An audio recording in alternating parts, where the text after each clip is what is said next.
Pestalozzi, chamado Johann Heinrich Pestalozzi, nasceu em 1746, morreu em 1827, nasceu em Zurique, na Suíça, e teve uma vida bastante movimentada, né?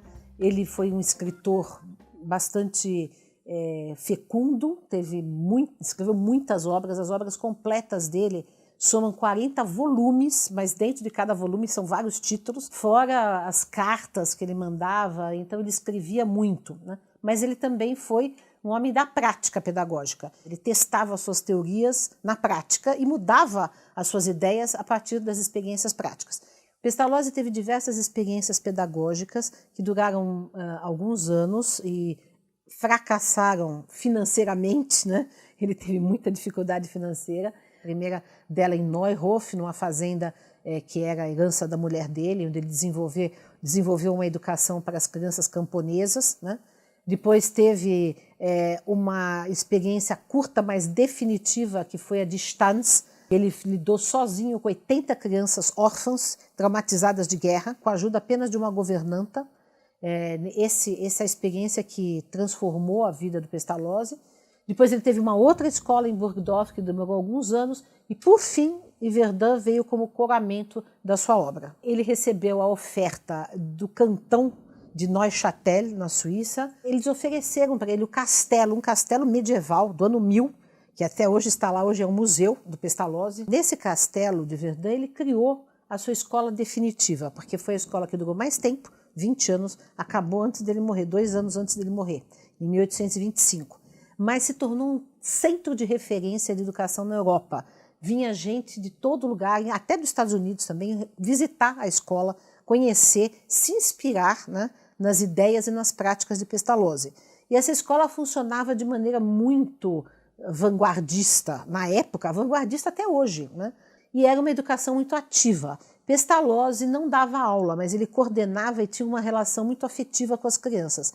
E esses professores, então, saíam com os alunos, faziam atividades físicas na natureza, de música, de teatro, tinha tudo. Era uma escola muito completa, muito estimulante, né?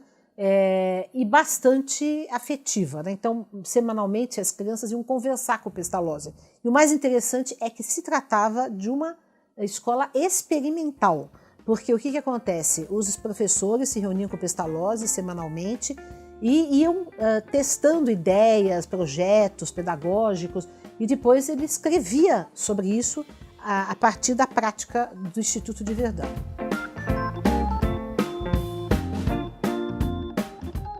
Eu diria que uma das principais contribuições que o Pestalozzi deu para a história da educação foi a ênfase no papel da afetividade da educação. Ele dizia que não existe processo pedagógico se não houver um vínculo afetivo.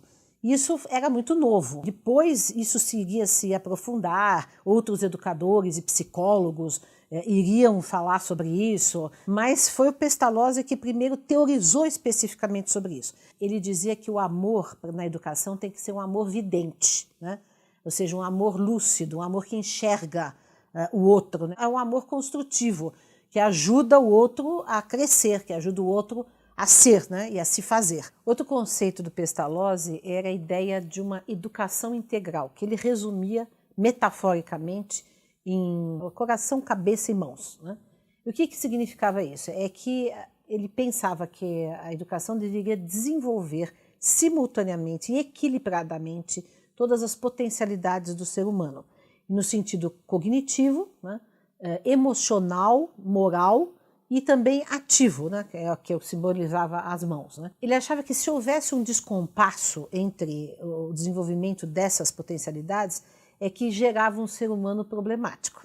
Veja como isso é atual, né? Porque hoje se sabe o quanto que as emoções podem atrapalhar, inclusive, a cognição, né? Como ainda a nossa educação faz, né? Porque fragmenta só no cognitivo, só no intelecto racional e não trabalha com outras coisas. A mão também simbolizava o corpo, né? E que também é uma coisa desconsiderada, às vezes, na nossa educação. E o Pestalozzi já tinha isso intuitivamente no final do século XVIII, começo do século XIX.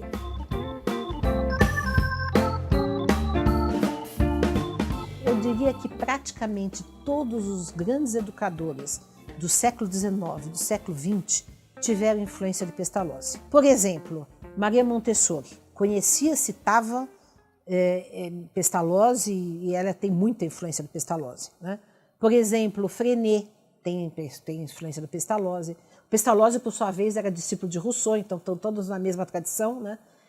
Porque essa ideia de observar o desenvolvimento da criança é uma ideia que vem de Comenius, Rousseau e Pestalozzi, que depois vai ser desenvolvida por Piaget de uma maneira mais sistematizada, mais científica, né?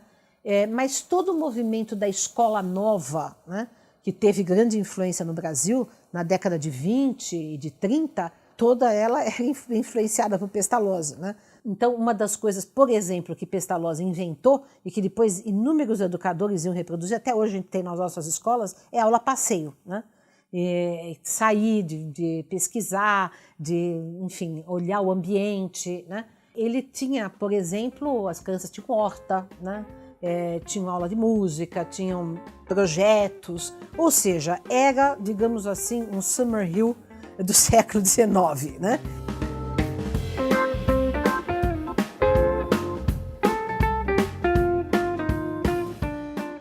Pestalozzi chegou no Brasil apenas de maneira indireta, porque nós nunca tivemos uma obra dele traduzida para português. O primeiro texto traduzido para português, aliás, o primeiro até agora o único texto traduzido para português foi o que eu traduzi, que foi a Carta de Stanz, né?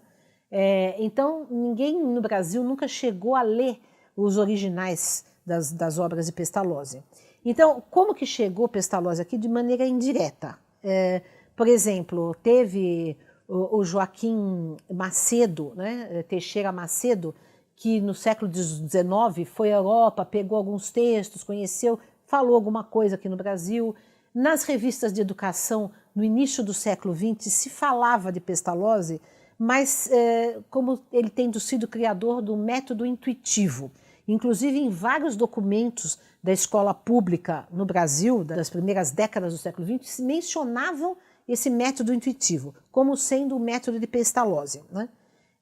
Eu discordo um pouco dessa tradução intuitivo, eu coloco que ele criou uma ideia de percepção e não de intuição, porque ele trabalhava com a ideia de que a criança tinha que perceber todas as coisas externamente, sensorialmente e internamente, através de um autoconhecimento. Uma pessoa que realmente conhecia Pestalozzi e que fez um trabalho inspirado em Pestalozzi foi Helena Antipoff, uma educadora russa radicada aqui no Brasil, né, e que fundou a associação Pestalozzi, que até hoje existe. Uma outra porta de entrada do Pestalozzi no Brasil foi através do espiritismo, porque Kardec, o fundador do espiritismo, era discípulo de Pestalozzi. Então, os espíritas mencionam, estudam o Pestalozzi, às vezes, por conta disso.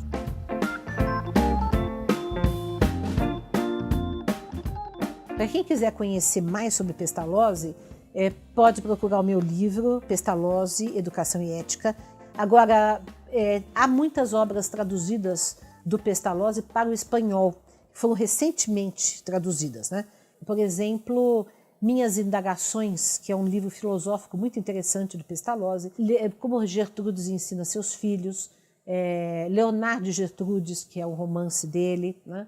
Nós temos o projeto também de traduzir outros livros de Pestalozzi. Vamos lançar mais um texto acompanhado de uma dissertação de mestrado feita por uma professora brasileira, Litza Morim. Então nós estamos trabalhando para divulgar mais a obra do Pestalozzi. Porque Pestalozzi tem até traduzido em japonês e em chinês, e não tem nada em português. Mas nós vamos remediar essa situação ainda.